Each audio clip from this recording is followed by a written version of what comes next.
듣고 보니 그럴지도. 2003년 9월 24일 수요일 오전, 서울 강남구 신사동에서 이씨 부부가 둔기로 맞은 채 발견되었어. 유영철은 담장을 넘어 현관문을 열고 들어가 남편 이모 씨를 먼저 공격하고 옆에 있던 이모 씨의 아내가 장롱 속 돈을 꺼내주려 하자 내가 돈 때문에 그런 것 같아? 라고 하며 아내마저 살해하였어. 유영철은 혹시 지문이나 발자국이 묻었을까 치밀하게 닫고 대문으로 빠져나왔어. 집안을 수색한 결과 금고는 건드리지 않았고 구두 뒷북 자국과 지문, 모발 몇 가닥이 사건 현장에서 발견됐어. 그 후에도 구기동, 삼성동, 해화동에서 범행을 저질렀는데 2003년 11월 18일 화요일 오전 종로구 해화동 단독주택에서는 가스배관을 타고 침입하여 집안에 있는 아기는 거실 소파에 눕혀 포대기와 이불로 울음소리가 들리지 않게 한 뒤 범행을 이어갔어. 유영철은 강도범의 소행으로 위장하기 위해 금고문 틈 사이를 곡괭이로 내리치다 오른쪽 가운데 손가락을 베어 금고와 방바닥에 자신의 피가 떨어지자 휴지와 스카치 테이프로 지혈을 시킨 후 불을 질렀고 이로 인해 사건 현장 일부가 소실되었어. 피해자 집 주변을 수색하던 경찰은 인근 건물 입구에 CCTV 카메라가 설치되어 있는 것을 발견하고 녹화된 테이프에는 피해자의 집 옷장에 걸려있던 점퍼를 걸쳐 입은 채 유유히 걸어 내려가는 유영철의 뒷모습이 찍힌 화면을 찾아냈어. 키는 168로 추정되고요. 20대에서 30대 후반의 남자 그리고 보팔로 캐주얼화를 신고 다닙니다. 공개 수배하시죠. 겨우 저를 가지고 어떻게 공개 수배를 해? 공개 수배해야 합니다. 아니 인적사항이나 몽타주 없이 뒷모습 하나 딸랑 들고 공개 수배를 하라고? 들어오는 제보의 99%는 도움이 안 될 거고 오히려 수사에 혼란만 가중될 겁니다. 난 좋은 생각인 것 같은데? 네 번째 범행을 실행하기까지 한 달이라는 시간이 걸린 이유는 언론 때문일 겁니다.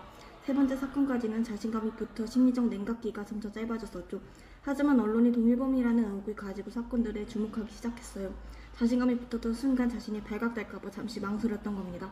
하지만 다시 범행을 저질렀다는 건 쾌락과 자신감이 발각의 두려움을 이겼다는 의미가 됩니다. 그럼 또 일어날 수 있다는 거잖아. 그렇죠. 잠시 망설였을 뿐 멈추진 않았으니까요. 추가 범행을 저질러도 쉽게 잡히지 않을 겁니다. 어느 정도 자신의 범행과 수사 상황을 인지하는 자여 지능적이라는 거죠. 언론을 주시하는 자이니 어디선가 반드시 범인도 보도를 볼 겁니다. 하지만 범인은 여기서 멈추지 않을 거예요. 그러니 지금으로서 다음 범행을 막을 수 있는 유일한 방법은 이것뿐입니다. 그래 알았어. 공개 수배하자. 그렇게 경찰은 뒷모습에 찍힌 CCTV 화면과 키, 나이, 신발의 정보가 적힌 수배 진단을 전국에 배포했어. 하지만 2004년 4월부터 7월까지 범행을 이어갔고 2004년 7월 15일 잠복 중이던 형사들과 경찰관들에 의해 검거됐어. 다음 날 16일 감시가 소홀한 틈을 타 몰래 1층 계단으로 내려와 정문을 통해 도주하였지만 같은 날 체포되었고 1심과 2심 모두 사형 선고를 받고 아직 사형이 집행되지 않은 채 교도소에 수감 중이야. 와 진짜 나쁘다. 아니 사람이 어떻게 이럴 수가 있어? 유영철의 어린 시절은 어땠어? 유영철은 1970년 서울에서 태어났고 그의 어린 시절은 아주 불우했어. 아무리 일을 해도 가난에서 벗어날 수 없었는데 유영철의 아버지는 술과 도박에 빠져 가산을 탕진했고 첩을 두며 두 집 살림을 했어. 결국 유영철의 부모는 이혼했고 유영철은 아버지와 계모 아래에서 폭행을 당하며 아주 고통스러운 어린 시절을 보냈어. 또 유영철은 불우한 유년 시절을 보낸 뒤 항상 범죄를 저지르고 시간이 지날수록 더욱 잔인하고 악랄한 범죄들을 저지르면서 자신의 인생을 마저 보냈어. 정리를 해보자면 유영철의 유년 시절은 방임, 학대, 애정결핍 등으로 상처와 어두운 시절을 보냈지. 그러다 한 여자를 만나 결혼도 하고 아들도 낳았어.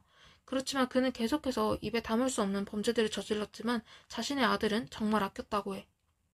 아니 너무 나쁜 거 아니야? 자기는 남의 집 자식들은 막 죽이고 자기 아들은 엄청 아꼈다는 게 너무 화가 나. 그럼 유영철의 심리 상태는 어떤 상태였던 거야? 유영철은 부유층이나 여성들이 뭘 잘못해서 자신이 응징했다며 피해자에게 훈계를 하듯이 책임을 전가하는 모습을 보였고 면담을 할 때에도 갑자기 책상을 치며 상대방이 놀라는 걸 보면서 쾌감을 느끼며 자신이 사이코패스라는 것을 무기로 교정 공무원들을 위협하면서 여전히 사람의 감정을 통제하고 싶어 한다고 해.